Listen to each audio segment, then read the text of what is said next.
Okay, I'm going to call this meeting to order. If we could all please stand for a pledge of allegiance. Pledge allegiance to the flag of the United States of America, to the republic for which it stands, one nation, under God, indivisible, with liberty and justice. Okay, we are here for tonight's Lower Macungie Township Board of Commissioners workshop. We're going to kick things off with item 2 on the agenda, the audit report from 2022. Dale Umbenhauer from Mali. Dale, welcome. Thank you. The floor is yours. If you could pull the Yeah, just mic. pull the microphone closer. closer, please. Is that better? Perfect. Yep. Good evening, everyone. I'm the principal on the audit engagement for the township. I'm going to present the audit results for December 31st, 2022. Then I'm going to go through the required communication. Yeah, close to your, they're weird. Okay, I'm going to get started now. If you can hear it through the system. Okay, now. Fortunately, Okay. All right, I'm going to get started on page There it is. 3. So page 3, this is the independent auditor's report, and this shows what the opinion is on the financial statements.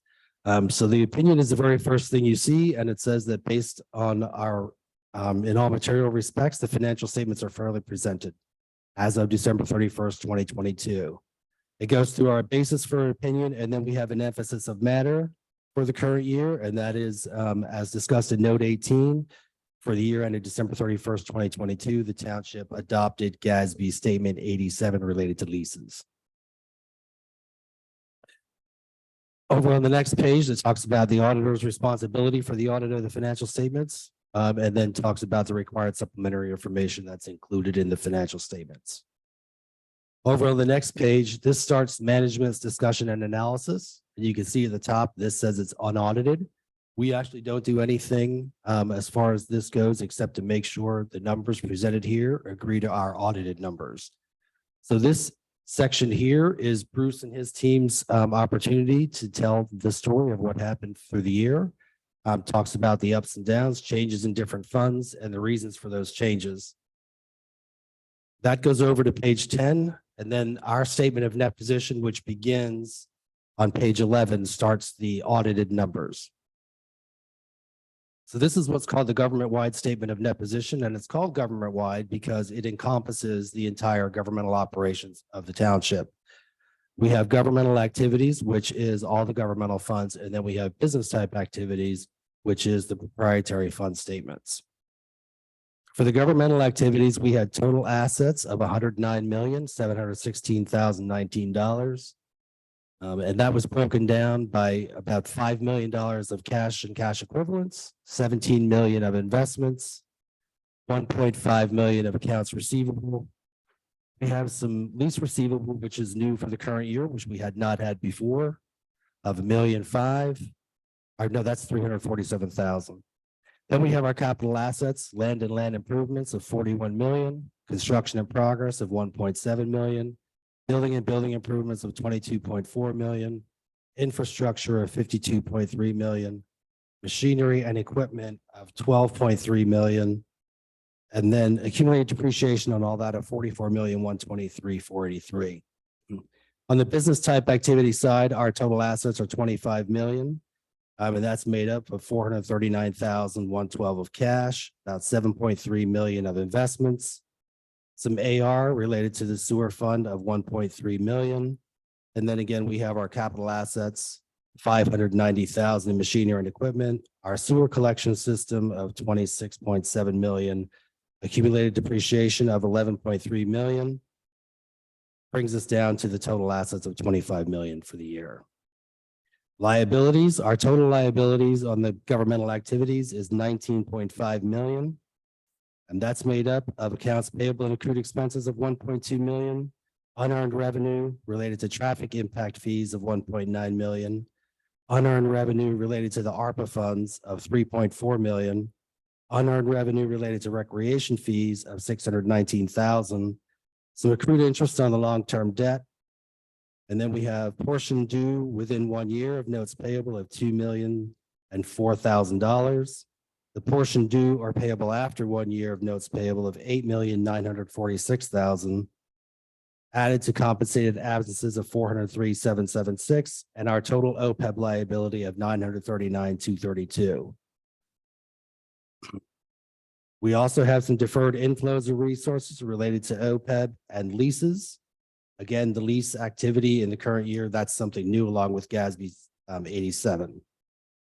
Our net position is invested in capital assets on the governmental funds of 74,772,334. We have restricted net position in the governmental activities of 1,811,422. And then we have 13,198,176 of unrestricted net position in the governmental activities. The business type activities is broken down between 15,957,855 in net investment in capital assets, and then unrestricted net position of 8,397,120. Schedule on the next page kind of reads like a book.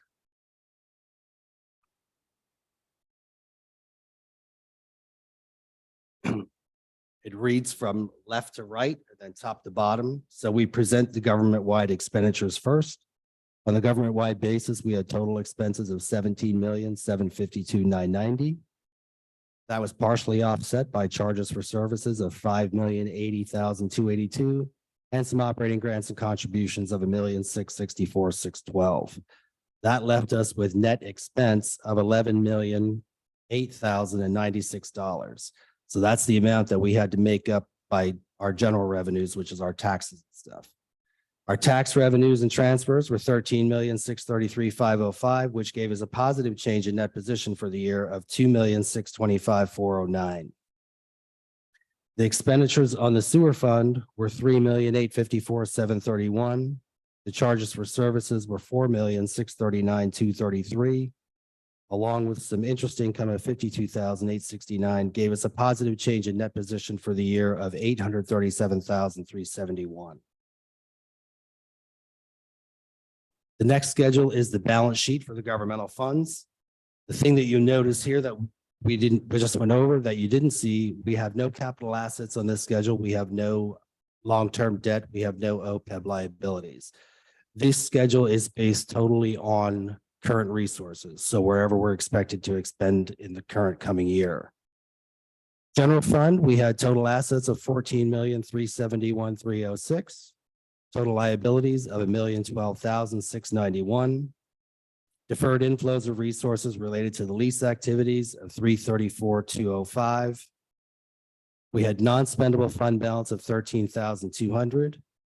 We had assigned fund balance of 3,054,515, and then unassigned fund balance of 9,956,695. The American Rescue Plan Fund had total assets of 3,432,455, all of which was deferred as none of it has yet been expended.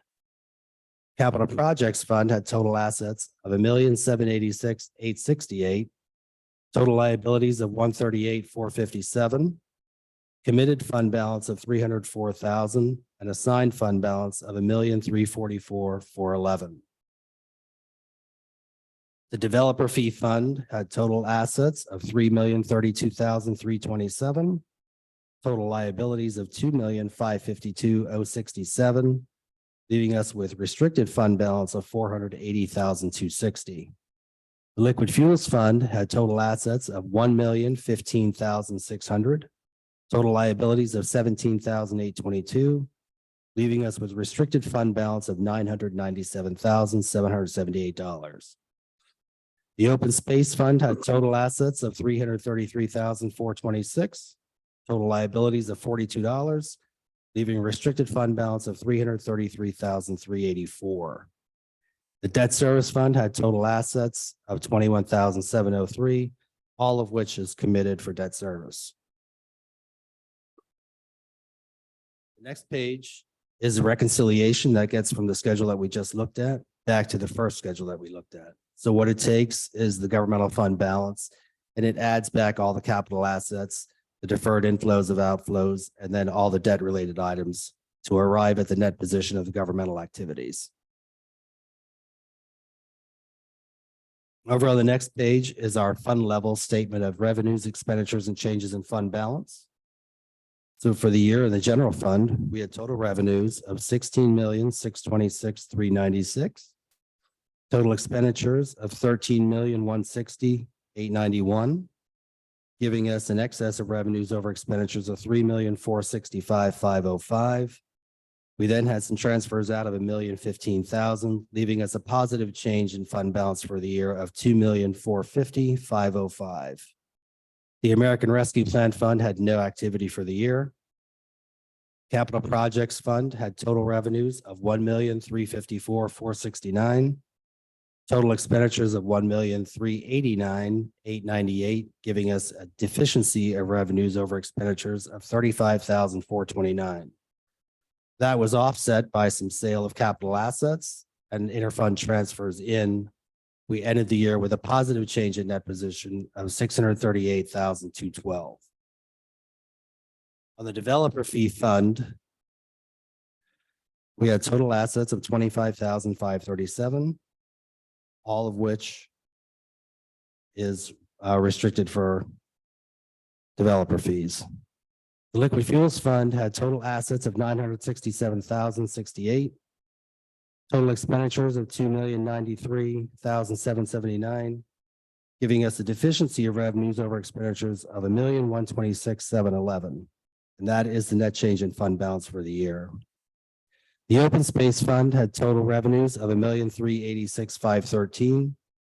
Total expenditures of 6,065,129, giving us a deficiency of revenues over expenditures of 4,678,616, which was offset by some proceeds from the issuance of debt of 6,142,000, and then some transfers out of 1,130,000, giving us a positive change for the year of 333,384.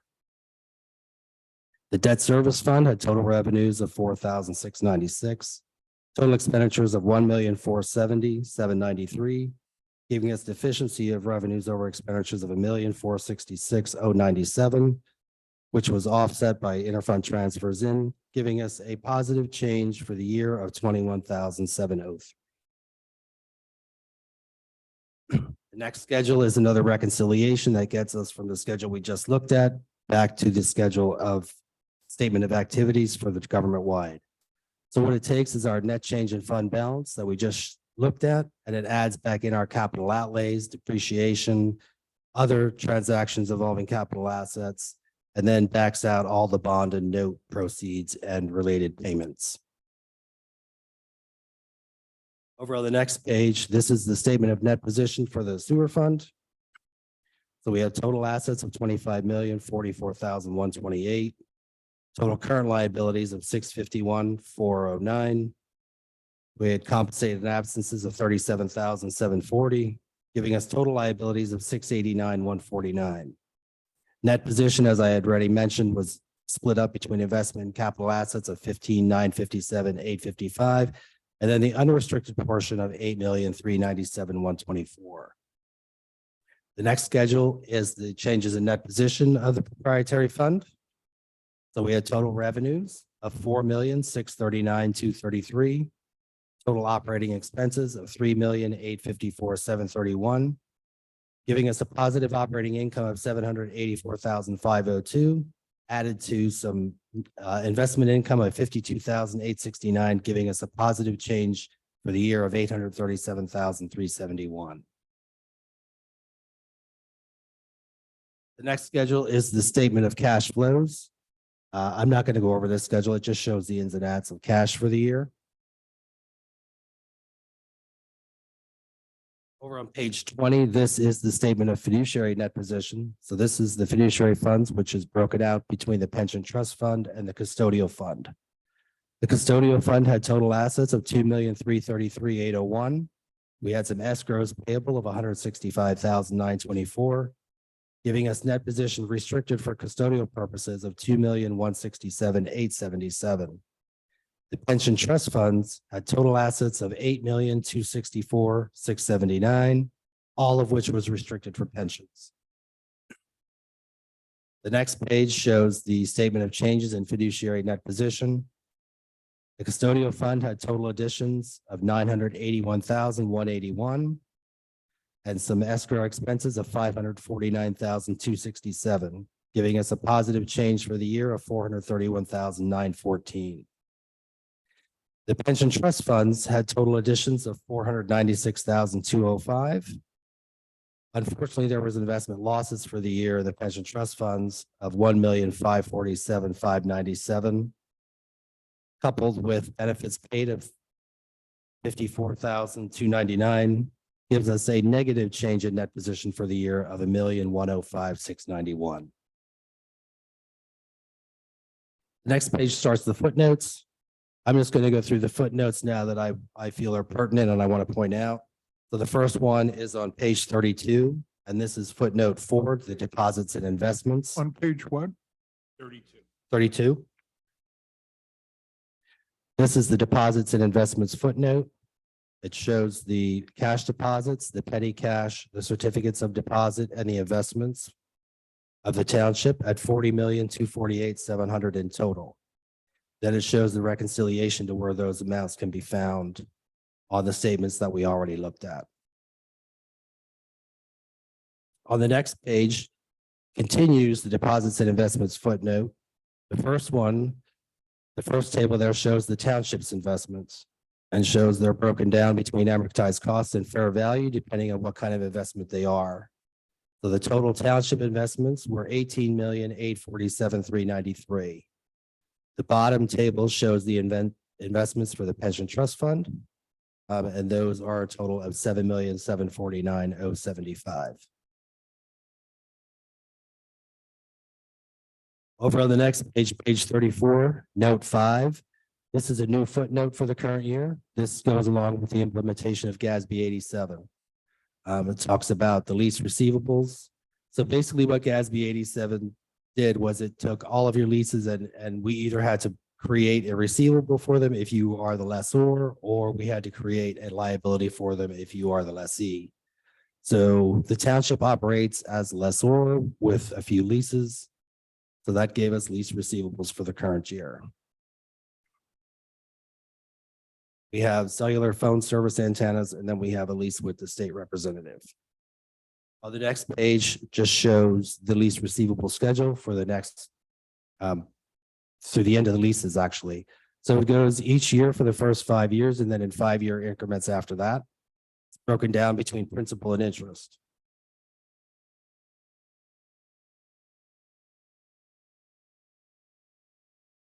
The next footnote that I want to point out is on page 44, and that's the OPEB. The reason I want to point that out for the current year is because 44. During the current year, as you are aware, the township negotiated cessation of the office workers' employee benefits post-employment. So the footnote for the current year only includes those that are still a liability. So the liability dropped because we don't have the office workers anymore. We only have the public works employees.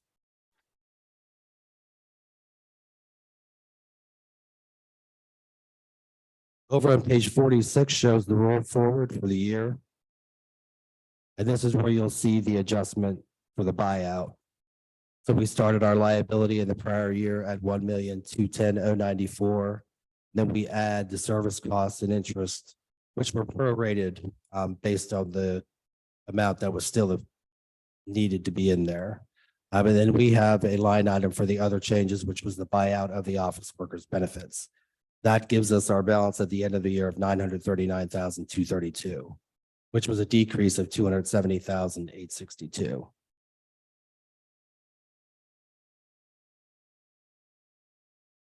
On page 49 is the footnote for the prior period adjustment. And this is just talking about the implementation of GASB 87 relating to the leases. As part of the implementation, we adjusted the beginning balance of the lease receivable and the deferred inflow from 0 to $362,238. The reason for that is because the standard had to be implemented retrospectively, which means we had to implement it as of the earliest date presented, which is January 1st, 2022. The next schedule is the budgetary comparison schedule for the general fund. Our total budgeted revenues were $14,503,575. They came in at 16,626,396 for a positive budget variance of 2,122,821. Your total expenditures that were budgeted were 14,663,575. They came in at 13,168,991, 1,502,684 under budget. So our total positive budget variance for the year is 3,625,505 before transfers. We had some transfers out that were budgeted, and we had some transfers in that we budgeted for that did not occur. So that gave us another positive budget variance there. Our net change in fund balance for the year, 2,450,505, all of which is a positive variance. The next page is the same information for the liquid fuels fund. So our total budgeted revenues were 924,000. The actual amounts, 967,068 for a positive budget variance of 43,068. Total expenditures budgeted at 2,510,000, came in at 2,093,779. Positive budget variance of 416,221. That gave us a budget variance of 373,153, coupled with the interfund transfers in, added to 1,959,153.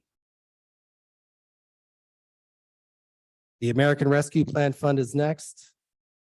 The final budgeted revenues, 1,710,000, final budgeted expenditures, 2.2 million, none of which actually occurred.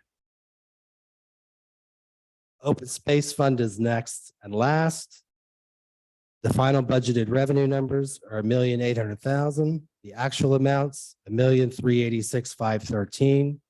That's a negative budget variance of 413,487. Expenditures of open space, we budgeted 6.1 million. They came in just under that at 34,871 under budget. We had some proceeds from the issuance of debt that we budgeted at 6.1 million. That came in at 6,142,000. It was $42,000 over budget. The interfund transfers out, we budgeted 1,130,000. They came in at exactly 1,130,000, so no budget variance there. The last page in the statements, this is the schedule of changes in the net OPEB liability and related ratios. This schedule will go for 10 years when it's finally built out, but so far we only have information to complete 5 years of information. That just shows the information for the last 5 years, shows the liabilities, and then the covered payroll that goes along with it. That concludes the financial statements. Are there any questions on that? Any questions for Dale from the board? Nope. The other document that you have, that's a few pages. This is the required communications to those charged with governance. And this is just information that we are required under the standards to relay to the board members after the audit is finished. So on page 1, we talk about our responsibilities with relation to the audit. We talk about the plan, scope, and timing of the audit. We are required to let you know that we have complied with all ethical requirements regarding independence. At the top of the next page, we have some significant risks that we identified. Now, those of you that I spoke with as part of the pre-audit meeting will remember these, but we have the risk of management override of internal controls and the risk of improper revenue recognition. Now, these risks in no way mean that there's any issues here at the township. These risks are actually pervasive in every audit, which means that they are present in every audit unless you can document your way out of having them in there. We talk about the significant accounting policies, and we talk about the implementation of GASB 87 for the current year. Then we talk about the significant accounting estimates, how those are determined, and the fact that we've looked at them and determined that they are reasonable. Financial statement disclosures are neutral, consistent, and clear. If we had any significant difficulties at all during the audit, we'd be required to report them to you here. As there were none, we simply say we encountered no significant difficulties. Uncorrected and corrected misstatements. There were no uncorrected misstatements as management has corrected all the identified ones. And then the corrected misstatements are on the attached schedule at the end of the form. There were no disagreements with management. If there were, I would have had to report them to you here. Here we talk about the representations that we requested from management. Those are dated June 22nd, 2023. If we became aware that management consulted with any other accountants during the audit, we'd have to report that to you here. And if we had any other significant matters, findings, or issues, we would also have to report that to you here. The only other thing to note here is that we report the modification of the auditor's report, again, noting the implementation of GASB standard number 87.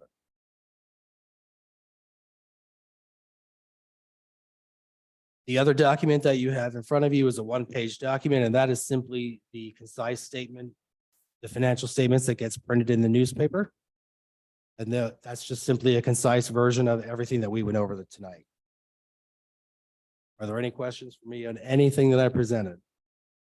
Any questions for Dale from the board? No?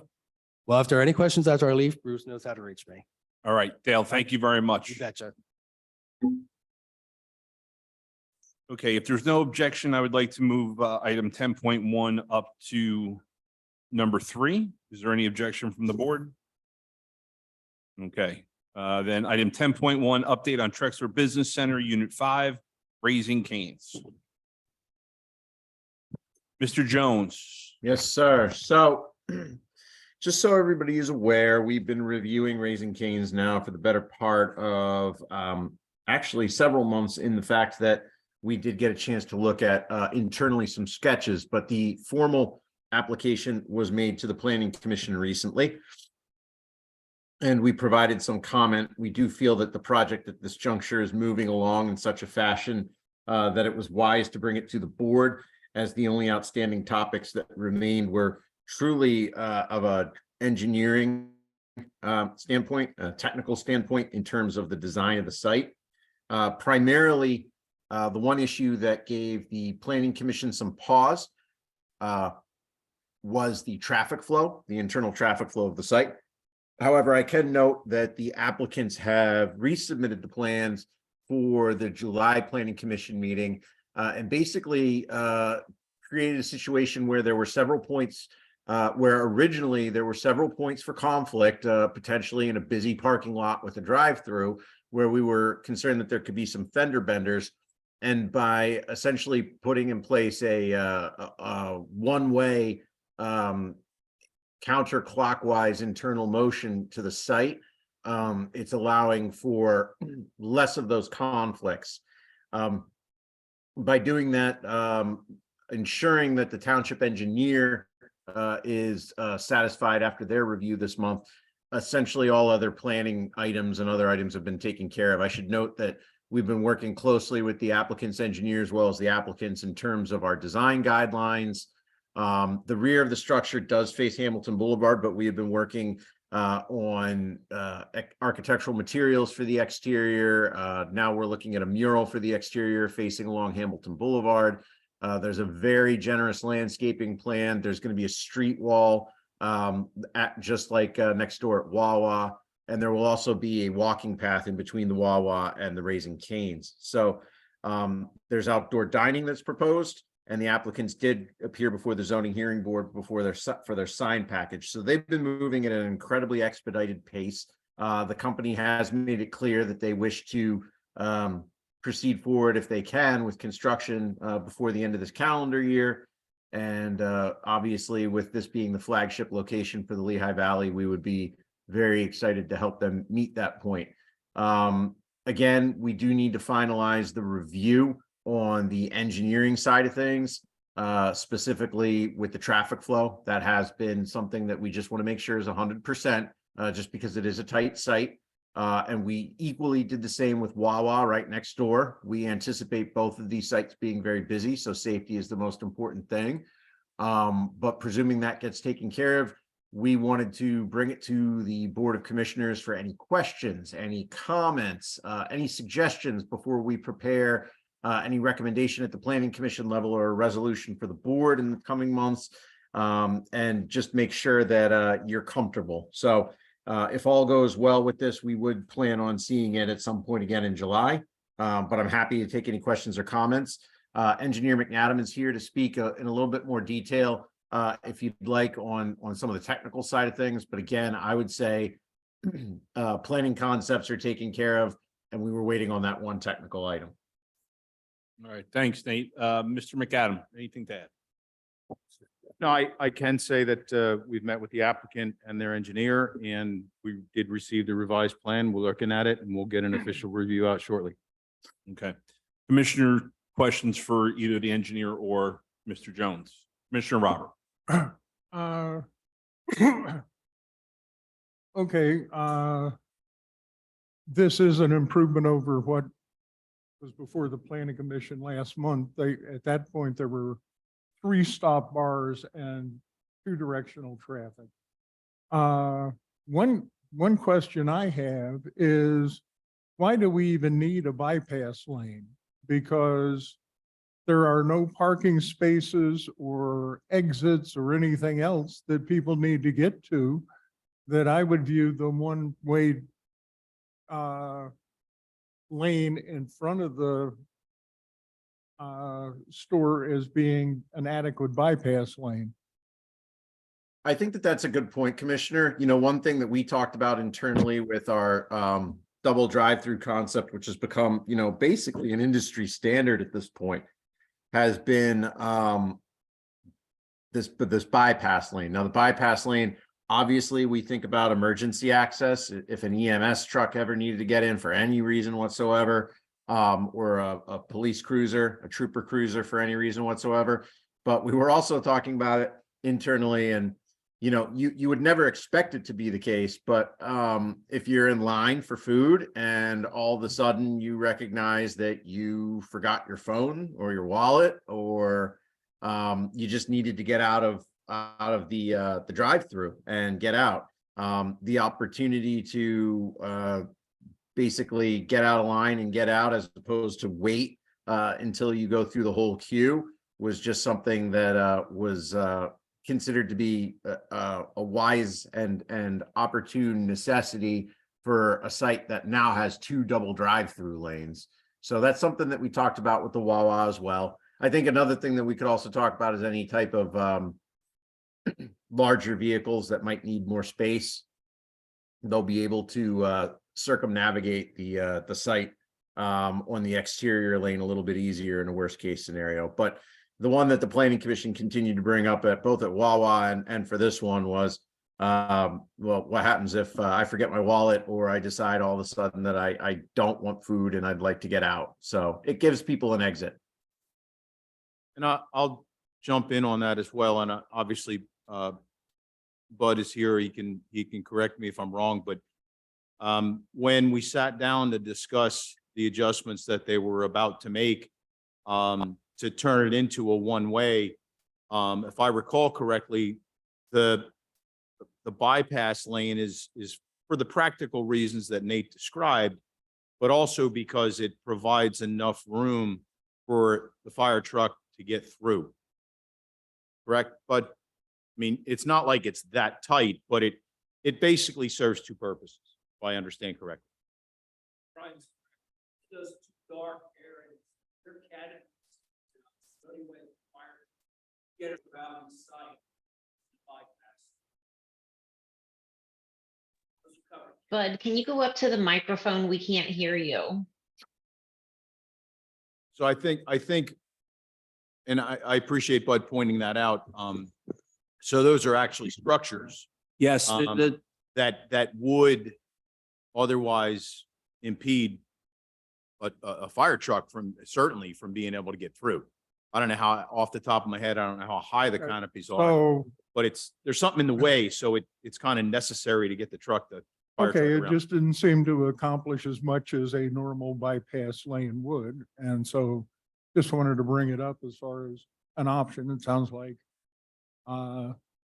staff and consultants favor it, and so does the applicant, so that's fine. The other thing is that I don't see the access to Texas Roadhouse.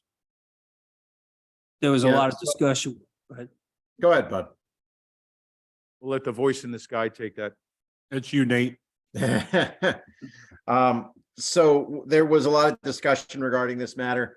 Our understanding from Bud and the applicants is that the next door neighbor was not inclined to provide immediate connectivity. So the applicant could certainly put in the cut for the 2 lanes, but it would essentially then lead to a dead end to the other site, because we do not believe that they are going to accept the option of connecting. Now, we've been discussing internally, and while if that was to be installed at this point in time, we should take care to recognize that that's a parking spot or another point of conflict with those travel lanes that cut out. However, the other thing that to keep in mind is through potentially requiring an access easement there at some point in time, if Texas Roadhouse does contact us about connecting, or the building gets sold and another user goes in, that access easement and a potential condition to require outreach for connectivity could be something that we could add on to this. But I think at this point in time, there was a little bit of hesitancy about putting in the interior improvements for what they could potentially be used for, which is not connectivity, but instead, a harborage parking type of place, until such time that that connectivity is actually possible. So it's really at the pleasure of the board on how you'd like to proceed. Just please recognize that while the original conditional use plan does show connectivity, we're just not hearing back on the ability to cut through. And that's kind of left us at an impasse on exactly how we would proceed forward. And again, staff's discussed this internally, and the easement with the potential for future connectivity put on the applicant, I think, is the best route to take. I would tend to agree with Nate. I have to say that prior to the request coming in to provide that connectivity, the driveways that are proposed for the Raising Cane's were rough. They were where they are now. But when that access got added in, it was one of the significant concerns that our office had because of the potential for the way the traffic flow may or may not have played out. It looked to us like it was, I hate to say dangerous, it's kind of exaggerated, but it just did not look, it looked extremely awkward at best. So I would hope that getting an easement with certain language on the plan that if in the future connectivity is desired by both parties, it would be worked out, because I think that it couldn't happen where it was previously shown. And that's not a knock on Bud and the plan he prepared. That was kind of a relatively obvious connection point as it relates to where the parking is for Raising Cane's, as well as it's the end of a parking aisle for the Texas Roadhouse. But it just was way too close to the intersection with the internal loop drive for the Trexler Business Center. So it just, if it does happen in the future, it's got to be rethought. And as Nate appropriately points out, as discussed among staff, it just didn't seem like it's the right time to force it, particularly because apparently Texas Roadhouse said, yeah, thanks, but no thanks. So. Yeah, Bud. Derek Zerfos is here. He's been talking to Texas Roadhouse. Originally, we were going to work with them to improve the landscaping between the 2 properties and this connection. Originally, the local people were somewhat interested in working together. When it got and I don't want to speak for Derek, but when it got up to the national people, they didn't want any changes at all. So you did talk to Nick? Yeah. To who? So I first reached out to the property owner next door, and the initial ask was just simply about at Raising Cane's expense, improving the landscape line because it's pretty messy right now. And her first response was, "Oh, that's great. It sounds like that would be a no-brainer. Raising Cane's would improve it and clean it all up." And she said, although it's really not my decision, it's the tenant's decision. They have a full ground lease on the site, so it's really up to them. So I waited to hear back from her from a week or so and nothing. And I reached out to her. She said, I didn't get a response back. And another week goes by, I called again and she's like, well, I reached out to them and they simply said they're not interested. I'm like, you're not interested in this tenant improving your landscape line? And she said, yeah, they just leave it the way it is. They don't want to touch it. And I'm like, I said, could you ask them again? Because it just doesn't make any sense to me why they wouldn't want them to do that, because it really is messy. And I said, I also want to talk to you about the interconnection piece too, which could really, I mean, I think it's a negative for Raising Cane's, but I think it would be a benefit for Texas Roadhouse. If I was involved in Texas Roadhouse, I think that would be a positive thing for them. And I said, it could really benefit you. We should talk about this. And she said, there's nothing to talk about. They don't want to do anything different. They're not even going to get back to us. And I kept trying to call her, and then she just started to hang up on me. So I don't know what to do. Who was it you talked to? The property owner, Nick. Nick. Yeah. It might have been his wife. It wasn't. It was the woman who owns the property. Might have been the wife.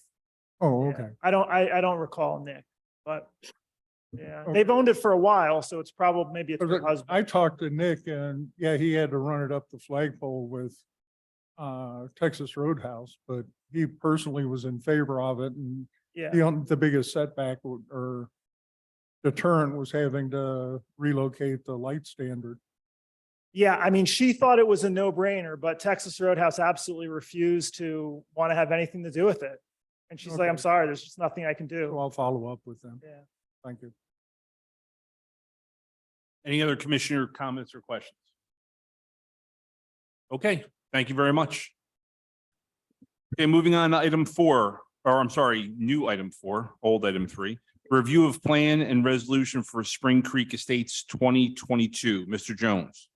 Okay, so this one in a similar fashion is actually one that we've been looking at for some time. And there was significant review by the Planning Commission. In fact, we've been looking at this, I think now for almost a year, because there have been several different layouts. Now, as I've mentioned to the Planning Commission in the past, and I think it's just good for posterity to bring up to the board as well, this is one of those infill style developments that we're going to start seeing more and more of. There are residual lots from the original Spring Creek Estates subdivision, and new owners purchased them, and they're trying to figure out what to do with them. At one point in time, they were considering apartments, which would have been a conditional use hearing, and they recently decided not to go with apartments. They are going with townhomes, and all the townhomes are going to be for rent. So they're seeing the way the market is in the region here, didn't want to go through conditional use, so they're just coming forward with the land development plans. As you can see, Ms. Flexer and Mr. Biddle have this plan up right now. There's 2 banks of 4, so 8 townhome units total on each one of these lots, which is basically like a either like a courtyard or a muse style development where there's one way in, there's one way out, there's a little loop road, and it services those 8 residences. We worked pretty long and hard with the applicants and the engineer for the applicant to make sure that a couple of items were addressed. One, our biggest question always, are you going to be pet friendly if you're renting? And if you are, you need to have one of those dog areas. You see that down in the corner here. That's really important because obviously we enforce the International Property Maintenance Code here, and making sure that there's a dedicated area makes our code enforcement staff life a little bit easier. And also, I think, helps out the applicants, whether they realize it or not at the time when they're making their application. The other thing that we wanted to ensure was that there was proper connectivity. So on both sites, there are trails that lead out to Lower Macungie Road or the other access roads. That's with the presumption that those residents are going to want to get up to Mill Creek, to some of the restaurants or the Walmart, or potentially over to the Giant and the restaurants that are over that way, should they choose to bike or walk, which is obviously entirely up to them. Now, from an engineering perspective, and I'll allow Brian to speak to this, but one thing that we noted a couple of times is it is tight. I mean, our biggest ladder truck and delivery trucks will be able to fit, but this is going to be a tight site in both cases, but it does meet the ordinances. I should also note that zoning officer Best brought this up while he was still with us. It's something that we carry along and actually is something that we're looking at internally for potential ordinance language, which is it seems that for years we've been over parked on our commercial developments and potentially under parked on our residential developments, especially when it comes to townhomes. So there you can see the proposed either resident or guest parking spaces. Thank you, Renee. And then there's parking spaces in the driveway at each one of these townhomes. And then the applicants will tell you that the garage also counts as a parking space. Obviously, I think anybody at this point in time recognizes most people use their garages for storage. So we can't necessarily count on that being used as a parking space. And also what we found is in dense housing developments, especially townhomes, there do tend to be a lot of multi-generational households, and that leads to more cars. So where's everybody going to park? At this point, this plan meets the ordinance. They're providing enough parking spaces per our ordinance. It's something for us to look at in the future, but it is something we should be aware of with future developments coming in with the desire for parking and the impact on inside neighborhoods. So it's something we'll keep a close eye on. Last but not least, the applicant is looking into this as well. These sites, when Spring Creek Estates was originally designed, they are noting that they have a very generous landscaping plan and they will be doing water quality at the site. But as far as the discharge from the site, they are noting that they'll be going to some township basins. And we've asked for written legal documentation that shows that each of these lots has the right to go to these basins. We do not want to be accepting water unless there's proof that they have the right to put it there. And as you can see, it will run from the site to the basin. So with those items, I would say that this is a fairly simple infill subdivision or land development that we should get used to seeing. We have made saldo modifications, I think, that cover us, and this development does cover that. But I'm happy to take any questions you have. Engineer McAdam, I'm sure, has a couple of points. We should be mindful moving forward of the parking. But again, I don't think that applies to this site just because it does meet the ordinance. And I'm happy to take any questions. Happy to also have Brian give you a little bit of updates on their review. All right, Mr. McAdam, anything to add? Thank you, Mr. President. Yeah, I just will add that, as Nate alluded to, both of these lots were part of the original subdivision, both from the perspective of creating lots, but also from the perspective of the overall stormwater management. The storm sewer collection system does go to the existing basin. Obviously agree with Nate that it's really preferable for them to give us something in writing. But I will say that from a design standpoint, the water was supposed to all go to that basin one way or the other. As Nate alluded to, they are also providing for water quality and volume control, which was not in place at the time of the original design. So, I don't want to applaud them and put them up for sainthood, but they are providing features that they should be, that we wouldn't have gotten years ago when these lots were originally approved. Other than that, it's pretty straightforward. They're two relatively small lots. It's only 16 townhouses. Pretty darn straightforward when you really get down to it. Okay, any questions for the engineer or Mr. Jones? Commissioner Robert? Okay, my understanding from the planning commission is that these facilities are going to be under single ownership and that the townhouses will be rented out. Yep, that's And- correct. These are going to be townhomes for rent. Okay, and so what is the difference between a cottage apartment and that's under single ownership and rented out and these townhouses that are under single ownership and rented out? That's a very good question because it's one, Commissioner Robert, that we batted around a couple of times.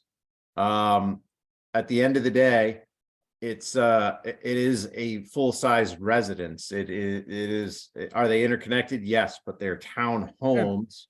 They count as a single family attached dwelling unit, which you can actually see on the plan No, there too. So, But that's also what my understanding of what the cottage apartments are is a full townhouse.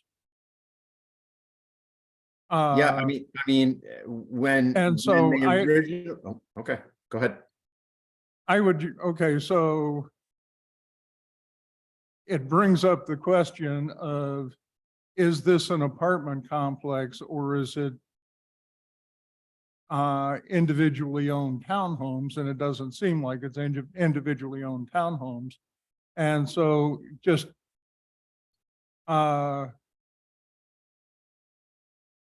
I don't feel real strongly one way or the other, but I think in the ordinance it ought to be clarified as far as exactly, would this meet the definition of an apartment or not?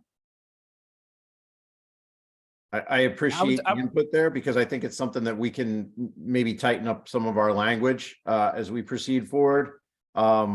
Previously, I agree with you. zoning officer Best did feel like even though these were going to be for rent, they didn't qualify as apartments. But Right. as you Well, know, and Commissioner Nate- Robert. Oh, yep, go ahead. Nate, I'll chime in real quick, and this is just my 2 cents. Number one, this sounds much more like a planning commission matter than a board of commissioners matter at this point. Number two, I don't think how you come by living in a structure determines what it is. I've owned townhouses. I've also know people who own apartments that aren't townhouses. They don't have garages. They don't have full basements. You know, generally they're 1 bedroom, 2 bedroom. I think structure definition doesn't come down to whether it's singularly owned or owned for rent. Okay, well, the issue that does come before the commissioners is that individually owned homes, single-family homes, are a use by right, and apartments are a use by condition. And But- so should there be a conditional use on this or not? And the definition in the ordinance should be clear enough to guide us, and I don't know that it is at this point. Okay. Yeah, and just my 2 cents. I've never thought of a structure based on being an apartment or a townhouse, whether it's rented out or not. I've rented out townhouses. I've owned townhouses. They're the same building. Why would they be different? Why would they be treated differently? Just Well, because? okay, so the difference is, all of these are gonna be under a single ownership. Right? Whereas normally a townhouse is sold to an individual person, and so the 8 townhouses would have 8 different owners. I think where you get in But trouble so- there is the word normally. I think it is at times and it isn't at times. I lived in a townhouse development where I owned one. My neighbor owned 3 of them. Yeah, What makes them different? They're the same structure. Well, Why okay. should like their 2 of their 3 be treated differently than the one that I own? well, actually, one thing that enters into it is the maintenance of the property. That, A townhome community normally would have a HOA that would take care of the maintenance. of the and property. this won't have an HOA, it will have a single owner, or that's a legal issue that the solicitor needs to deal with as far as how do we cover that. But so it's just, it seems like it ought to be cleared up. Okay. And, okay, my next question. Yes. Could we please have the traffic impact fees and the recreational fees included in the resolution as far as conditions? Because right now, trying to find where they are and how much it is and so forth is, I missed a lot the first time I went through it, and it wasn't until I went through again. And still, even in this case, the write-up in the engineer's letter indicates that, yeah, there's a traffic impact, or I mean, a recreational fee of $3,400, but it might have been taken care of someplace else, and so it doesn't really say it's a required fee to be paid. And, you know, that's over $50,000 for 16 townhouses. So if they could be put in as conditions in the resolution, so it's easier to spot, I would appreciate it. You're absolutely correct. Any other questions for Nate or for Brian? Okay, thank you. Good input. Moving on, review of plan for Paul Stepniak, 2072 Elbow Lane, 3-lot minor subdivision. Nate, I didn't think Elbow Lane was big enough for any more minor subdivisions. Yeah, so here's the history on this one, Commissioner. There's a single family home that's over on the right there that currently faces Elbow Lane. Mr. Stepniak, who is the developer of Mountain View and Gregory Drive there, has gone and purchased this single lot, which it comprises the 3 proposed lots. What he would like to do is essentially flip the house facing Elbow Lane and build 2 new homes, each on the 1/3 of an acre to just under 1/3 of an acre each on these other 2 sites. And these lots, I should note, are not going to be part of Mountain View. They're going to be independent, even though they take frontage on Gregory Drive. I think why that's important is these homes will have setbacks and they'll look like they're part of the neighborhood, but their sewerage is going to be handled. Their storm sewerage is going to be handled via infiltration beds in the backyard, which is something that we generally have concerns about, but on a minor subdivision, it's hard not to regulate, given the fact that the state still requires water quality treatment. So our saldo changes that we did some time ago said lots 3 or smaller. If someone came in to do a smaller subdivision like this, just because it's the nature of the beast. But they are based far enough back on the lot where the applicants will be able to meet the other part of our ordinance in ensuring that they're going to have enough space for patios and sheds and play structures, potentially a small pool, sheds and the like, which is all things that our zoning officer / building code official / deputy director, Vince Trangucci, would be dealing with moving forward. Another thing that the planning commission recommended is to keep in line with the frontage that was required for the home that's the existing dwelling on Elbow Lane, which is the north side there that Mr. Stepniak did already build. Frontage improvements, including dedication of right-of-way, widening of the road, walking paths, so on and so forth, will be required, as well as street trees for each of these residences. It is going to basically complete what was a single family home with a fairly large backyard and accessory structures in the path. But again, this is infill development that we should all be getting pretty used to seeing, because they are subdividing an existing lot, meeting the ordinance. And frankly, it's an as of right proposal as it's been submitted to us. So Nate, the original house faces or fronts Elbow Lane, but the other 2 houses are going to front Gregory Drive. Yep, that's correct. Okay. And they're going to be roughly the same size as the homes that are proposed on Gregory Drive. Okay. Anything from the engineer on this? No, it's kind of crazy to jam in those lots, but it's extremely straightforward. There's not I mean, we had in our letter specifically to put in the frontage improvements along Elbow. We think it's entirely necessary. I think the applicant initially pushed back, but they did finally accept. Correct me if I'm wrong, Nate, they did finally accept that condition. Yes? They did. Yep. Okay. So, That- but other that- than that, Mr. President, it's a 3-lot subdivision. There's not a whole lot of mystery. So basically, it's a 3-lot subdivision with 2 new buildings. Correct. Correct. And Nate, has this been before the planning commission, or is it going on the 11th?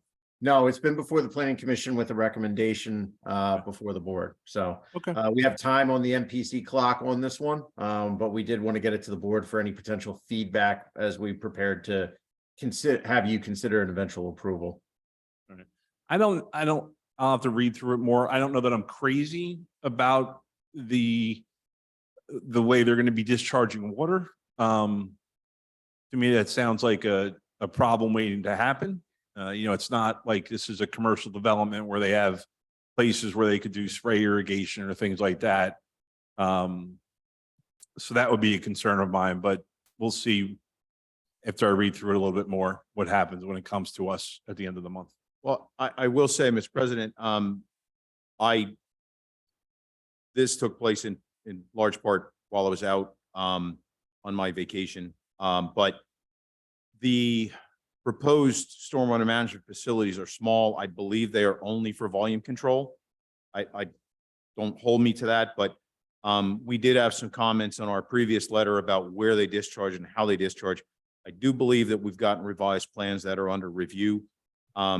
One of the things that I was not comfortable with was that they just, if there was overflow, it just went down and wound up would really go into the backyards of those new homes. Right. I don't think the homes are built yet, but still.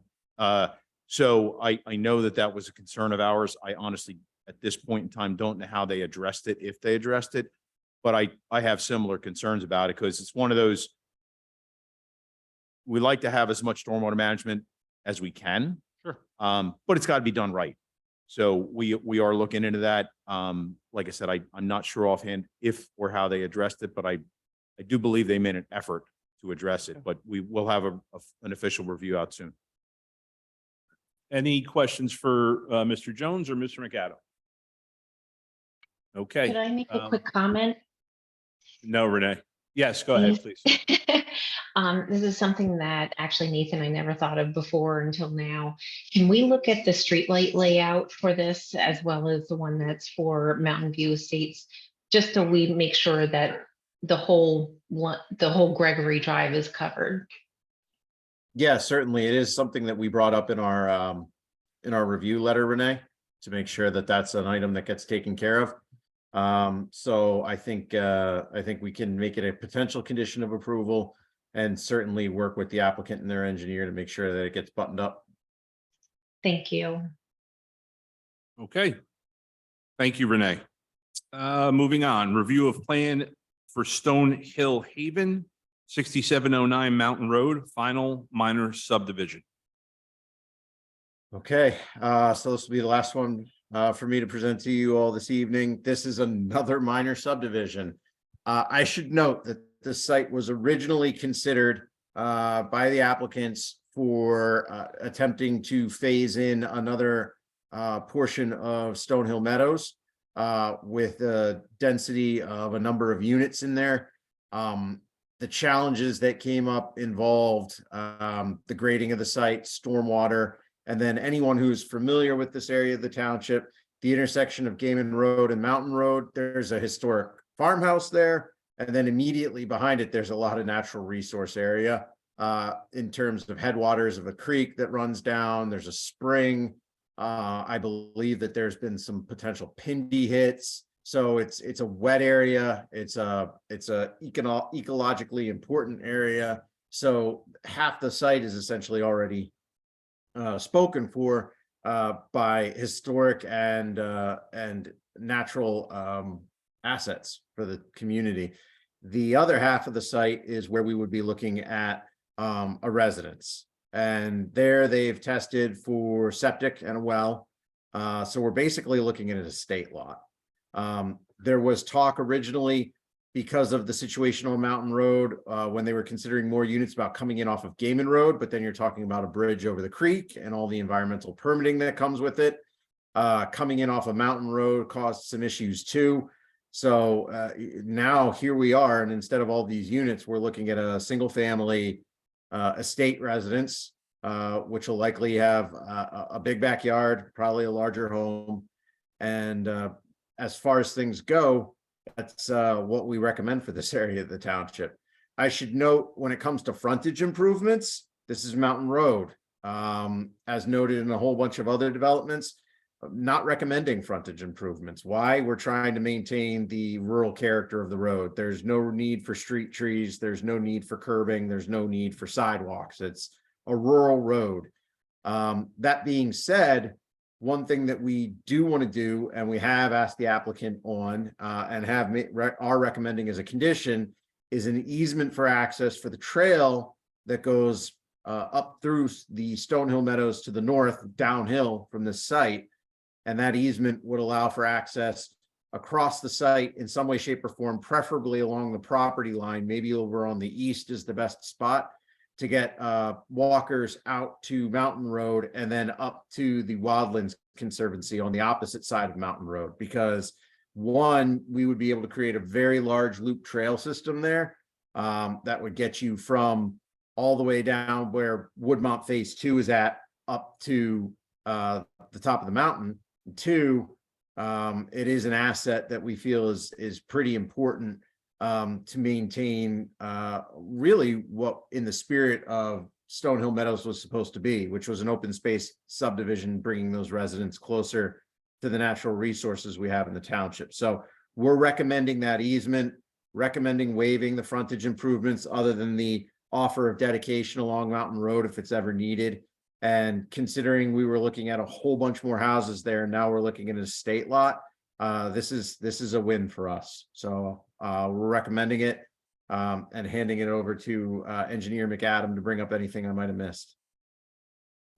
Yeah, no, Nate captured everything on this. I think that considering the other proposals that we had seen in combination with the existing natural resources that are there, the slope of the site, frankly, even if somebody could numerically jam some stuff in, this is significantly better. I think it's better for everybody to only have one new lot here. So yeah, Nate's 100% right. We're recommending waiving the frontage improvements due to the character of the area in this for this parcel. They already have approved test sites for on-lot septic system. There's really, this is a no-brainer, frankly. Okay. I would agree. One house. My only question, Nate, is what are the limitations on what else can be built on the property? Is it just impervious coverage? And, if you wanted to put a barn or 6 sheds or, here's my fear. This is my only fear. I don't want to see like a house get built that turns into basically a junkyard of 7 acres where their stuff's scattered all over the place.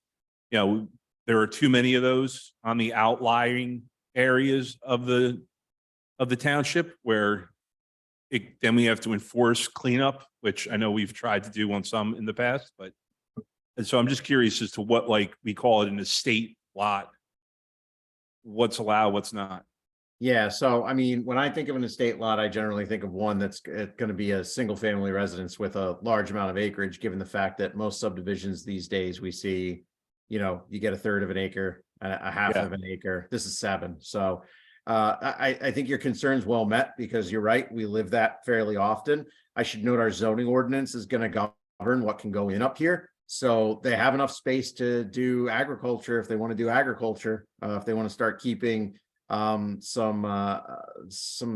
farm stock, they're allowed to. They've got 7 acres. They're allowed to have accessory structures like sheds and fences. And you're right, pole barn, pool, all that, but they got to abide by the zoning ordinance and the setbacks. I think it's important to note, and I always tell residents this whenever we get calls for concerns, if they start doing agriculture, they're in a section of the township that allows it. The state law is pretty open to it. So they could start keeping some animals there if they wanted to, but again, they need to meet our zoning ordinance. So it's something that Vince and I will look at very closely as applications come in. And, we're pretty conservative in terms of our interpretation of the ordinance. If there's a concern, that get bumped to the zoning hearing board. All right, thanks. I think something that may factor in. I'm not sure what the proposed lot will sell for. I would suspect it'll be fairly expensive. Yeah. So I certainly could be wrong. It's pure speculation, but I don't know what they're going to charge for this open lot. I cannot imagine somebody that's going to get something on the cheap, right, and come in, and throw something up that's just going to become an eyesore. So I hope I'm right. But Nate's right too. There are specific zoning requirements that have to be met. I'd love to see a big house with a long driveway and a pool and all that would be super. Yeah. I'm just thinking of the current landowner, if they decided to keep the property and just throw up a shack and say, here's my land. Now, if they're farming it and all, that's cool. You know, I Yeah. think that's good. You know, it's a good use up there, but I was just curious as to what the I think the way things have gone, I think my guess would be they would like to just sell it and be done. Yep. Okay. So, Questions? Nate, one thing you and I can talk about is if they put in, a certain number of buildings or a certain size building, they'd have to come back for a modification of land development. Yeah, duly noted, especially if they also have to do the stormwater management, which is obviously, once they hit a certain amount of impervious, you're spot on. We got to get grading plans and everything. So Commissioner Robert?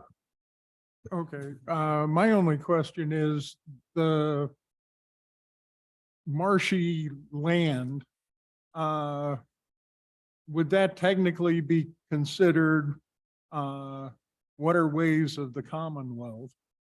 And should it be delineated? So our understanding, Commissioner Robert, with a lot of these streams coming down off the mountain, is they're signified as ethereal streams. They're spring fed. So there's a spring up there. The South Mountain has a whole lot of them. In fact, I guess the Historic Society showed me some information one time that there was actually a couple of resorts up along Sweetwood, and I think in this area where people would go to the springs and there'd be a place to stay. What we find with these is that the flow is heaviest is in the spring, in the vernal period of the year, and then obviously when we get a whole lot of runoff from thunderstorms or snow melt. So we would need to check and see if this one would qualify or not. We do know that a couple of the other ones further west near Hills at Lockridge qualify as being under the jurisdiction of the Army Corps of Engineers. We would need to check to see how this one goes in the geologic maps that are available to us. There is wetland up there that's regulated by the state for sure. But the creek itself, we have to check and see. They have it designated on here, waters of the United States. So it looks There you like it's go. governed by the Corps. It's governed by the Corps. yeah, if they've already had that confirmed and noted it as such on the plan, that is a regulated area. Waterway. Okay. Okay, because yeah, it the unnamed tributary that it feeds into is regulated, and so I would assume this would be, and so we ought to have adequate notes on the plan is all I was bringing up. Yep, and we're seeing it here, and my apologies, I didn't have that committed to memory, but we did know that this is a regulated waterway. Thanks, Bruce. It's definitely, it's like the other ones over by Hills at Lockridge. It's to the Corps, not the state. Okay, any additional questions? Just a comment, Nate, you said there used to be resorts up there, and it's before all our times, but as a kid running around up there in the woods, there was remnants of big pavilions, and it was called Peckett's was the name of that resort off of Sweetwood up there. Yeah, And in the Amber 20s and Foley showed 30s, me a lot of that documentation. It goes back to like the 1800s, Ron, where they used to go up there for retreats and such with the springs. Yeah, they're if you would hike around up there, you can see the old foundations, Interesting. big pavilions, and from what I understand, my friend lived up there, and his father and grandfather told him it was a pretty high class resort. Also, Our version of the Catskills here in Lower McCungy. there's a lot of Yeah, a lot of open space. it looks like it. It's hilly. Yeah. Hilly. Okay. Any questions or comments? Okay, moving forward. Update on McCungy Road stormwater concern. Yeah, just an update for the board. You may remember we did have some residents come to a township meeting. They did express some concerns. Staff actually went out with the consultants. They reviewed the area with the residents, looked at their video. We're still in the process of looking at it further. So I just wanted to keep it on the eye of the board that we are working forward. So. Very good. Questions for Mr. Vital on this topic? Okay, is it a 16 home development, Nate, that's at the corner of McCungy and Sauerkraut? The Cove, I believe, is 16, yes.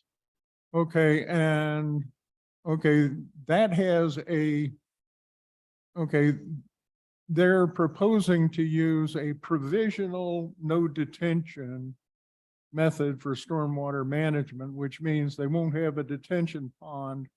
And their plan was to dump it straight into the unnamed tributary that runs under Sauerkraut and then next to McCungy Road to get to the Little Lehigh Creek. But it has to pass under Crick Road.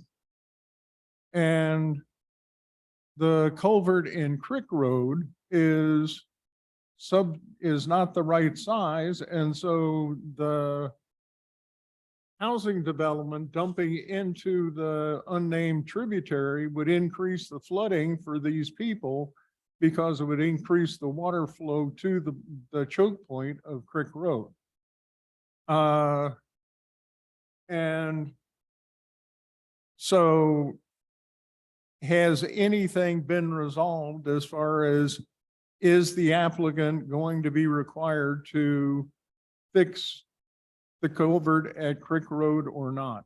We haven't moved forward kind of with that review yet as we're analyzing the current situation before, taking that development component into account to hear the residents of the existing conditions and how they may or may not be affected. So once we get that kind of review done of the current area, then if it's relevant to the potential pending plan that may or may not proceed, then we can further look at that component next. There are requirements, even though they are in a no detention district, there are requirements that have to be met. We've made them aware of those requirements, and that's part of what Bruce is alluding to. We're still waiting back from them to get calculations to us to show how they're going to meet those requirements. Okay, so at this point, it's completely unresolved. So, and we're talking about the development that's going on, that piece of the Wiener property that's Yes, right. Correct. yes, potential development. Right, backs up to Millbrook Farms. Correct. Yeah. Yeah. And the thing is, I stopped out there. I had been out there before, but I stopped out there again just before tonight's meeting. And it's pretty amazing that the existing culvert under Crick Lane it's right at the current water surface elevation for the creek. I mean, it's any reasonably sizable storm. That culvert under Crick is just going to be inundated. So, if the development goes away, certainly staff will look into possible resolutions to maybe help out the residents a little bit. But like Bruce said, we have been in communication with the developer. We've made them aware of the concerns as well as the requirements. Say, hey, by the way, you got to get us some calculations, show us how you're going to address this. And right now we're waiting on that. And if I understood correctly, their MPC clock runs out at the end of August, I think. Yeah, they gave us until the 31st. Okay, so, there's thankfully, at least there's a little bit of a closing of the window on when we'll get that information. Even if that property was going to stay as open space, it's kind of a difficult situation. I mean, we've had storms where not only is that bridge underwater, but a fair amount of the roadway is underwater right in that spot. Oh, yeah. Well, and when this was first brought to our attention, one of the first things we did was we looked at the flood maps, and the one house that's on the Country Road is literally entirely in the 100-year floodplain right now. Yeah, But it's been there for 200 or 300 Right. years, so way before that. But- Drawn. the Crick Lane culvert itself, I mean, it's literally in the floodplain as well. So the backup from the creek, which has obviously got a gigantic watershed, you can't possibly make that culvert under Crick big enough To take everything. for the major storms. It will be completely inundated. It will. I often like to say you can solve any construction problem or engineering problem, if you throw enough money at the situation. I honestly don't think this is one of those because, I mean, you would just have to put up this ridiculously sized structure to pass the 100-year storm. But realistically speaking, the structure of any size is going to be completely within the floodplain. Yeah. So it's kind of like not, and I don't mean this in any way to sound like I'm being dismissive of the plight of the existing residents. It's just the floodplain is where it is. And there's only so much that's going to be done with that culvert, whether or not those houses go in. But we have discussed it quite a few times internally. We've been we've discussed it with Bruce as well. So we're trying to figure out what we could possibly propose to the township if in fact the developer doesn't have a solution to address their project. We'll just see where things go. Okay. All right, any other questions? Just one comment, bigger culvert would allow more backflow also, like a double-edged sword there. Well, not necessarily. And the crazy thing, Ron, is that because of where the Crick Lane culvert really is, it's one thing to see it on paper. You say, oh, well, Little Lehigh's, pretty close. But like I said, from being out there literally an hour and a half ago, I'm standing on Crick Lane and I'm like, oh my God, there it is. Like even a child could throw a rock and hit the creek from where that road is. So I just don't think we couldn't size that big enough to pass the 100-year storm because of where the backwater is from the Little Lehigh. It's not a situation where we have the benefit of 300 feet or so for that backwater to not have an effect on the Crick Lane culvert. It is where it is. For whatever reason, many, many years ago where it was built, things were different. So if we increase the size of it, it would be kind of awkward, I guess is the best way to put it, because there's not much cover over the culvert before you hit the top of the road.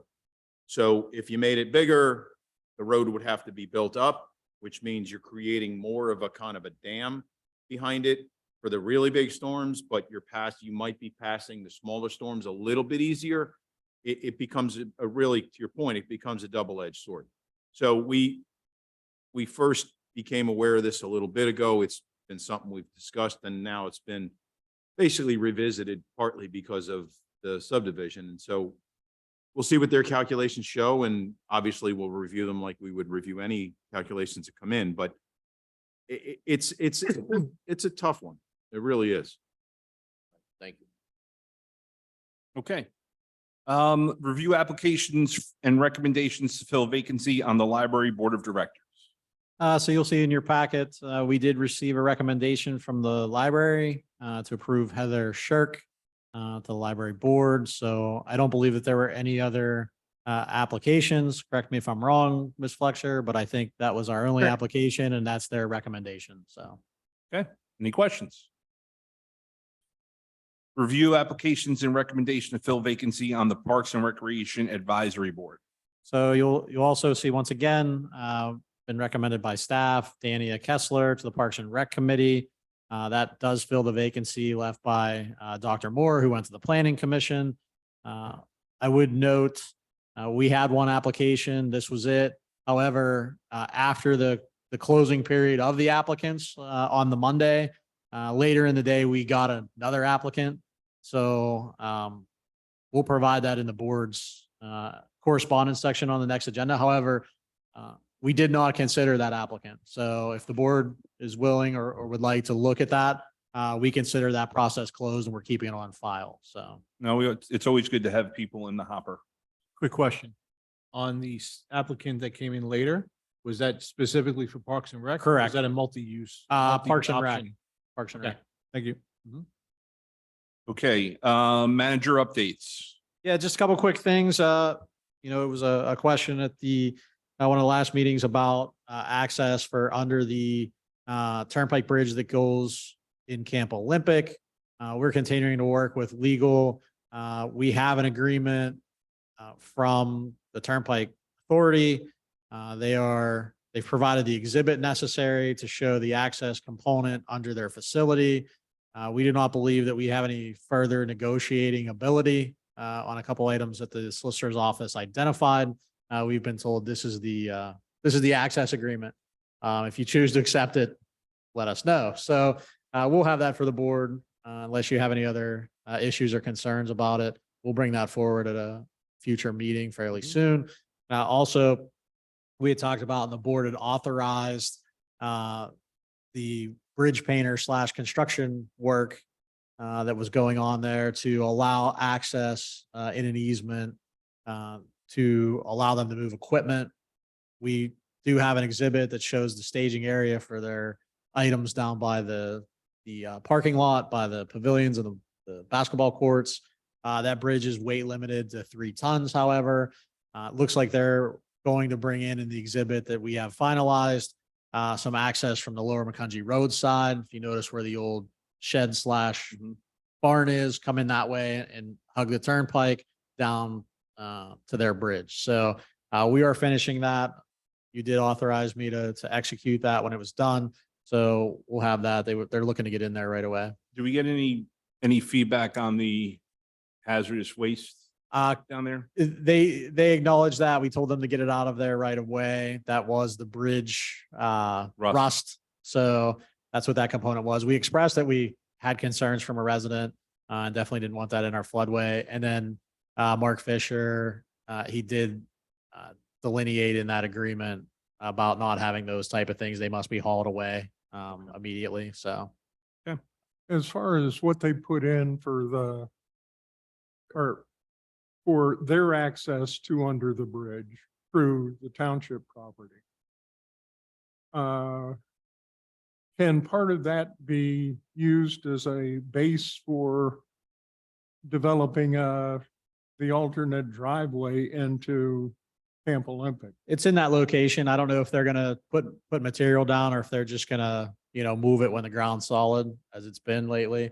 I think they just need to get, truck it in, truck it out, and then repair any damage. So I don't think it's in the area where we have that potential future Well, if they want to put in some ground cleaning or some tire cleaning gravel there. and so forth, Yeah. that'd be fine. Do we have any agreements with any farmers on that land where it could become a problem for them to move stuff in? No, because if you look at the one component, there's actually a clearing there for the equipment. And then that's where the cross-country pathway was running to. So it's the farm area, then I don't want to say grass strip because it's not, but mowed Right. kind of maintained Okay. strip for in there. Okay. So we're working on both of those items. So just an update on sauerkraut extension. We are moving towards a punch list at this point between Spring Creek and the old Quarry Road. So we're supposed to meet next week to go over that. Our inspector plus I don't want to say the builder, but the Prologis side to look at any final things. Trees are planted, the railroad crossing is in. Just a reminder that we have to potentially do some acceptance of that road. So it's open officially.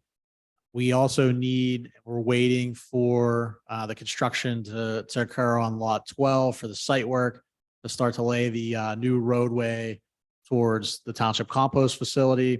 It'll be necessary that we extinguish the existing crossing for the compost facility, as well as the PPL crossing there to have that rail facility open. So we're still in the process. We may bring back to the board, acceptance of a certain stretch of that at some point in the near future. Any idea when Jandel's going to start his portion? Yeah, so that they are Sometime- still working. I was told 2029. Huh? 2029 was the anticipated completion date Did you there? say 20 or 20. 30? So they are still working to clear up some mortgage releases for those various properties at the corner of existing sauerkraut and Route 100. Their attorney is diligently moving those forward. Until they get those, we're not able to get the PennDOT permit for that construction component. We believe that their time frame was the end of June to get those. They think that they're going to have them by then, by the time it goes through permitting. And then construction, we believe there's about a 14-month time frame on construction to be completed with all of the basin on the Gaddy property, if you're familiar, all of the underground piping between there and actually down towards the St. Luke's facility, plus then the construction of the component of actual roadway from 100 down. So we're looking at 14 months puts us in late fall of next year. If they continue to push forward in an aggressive manner. Well, we've only been waiting 20 years for the left turn at Sauerkraut and 100, so. So we're making progress. We don't feel that it's appropriate to open the existing Quarry Road at 100 and allow truck traffic to flow through there. So that's why it will terminate kind of at the, I don't want to say tire warehouse, but that's what's Yeah. there. I forget what the name of it Basically, it's is. park. Yeah, there. so. Okay. Still trying to make some progress. Just a reminder, playground program started today. So thanks to staff, and it actually didn't. We had to postpone it because of the weather. So we'll start tomorrow. Maybe. But that's all I have unless there's questions about any kind of projects that we have moving forward. Any questions for the manager? Okay, update on official map. Mr. Jones. Yeah, so this one's quite brief for you all. I virtually met with our GIS agent at CKS. He is currently diligently working to put together a formalized map for us that I'd like to put on the agenda for the July workshop. It is right in line with what we've discussed previously in terms of our anticipated goals of clearing up acquisitions and infrastructure projects that we've completed and start talking about new properties that we might want to keep our eye on moving forward. And I look forward to circulating that in advance of the workshop and getting it on everybody's radar so we can hopefully move forward in an expedited fashion. I think where we're at with the market right now, it's a good idea for us to hopefully pass that in a quick fashion. I'm also going to be showing it to the Planning Commission in July as well, at the same time to the board. So that's it. I just wanted to let you know that it's still very much on our front burner. And in a couple of weeks, I hope to have a product to you. Thanks, Nate. Okay, any public comment on agenda topics? All right, seeing none, we are adjourned. Good night. Good night, Renee. Good night. Only 90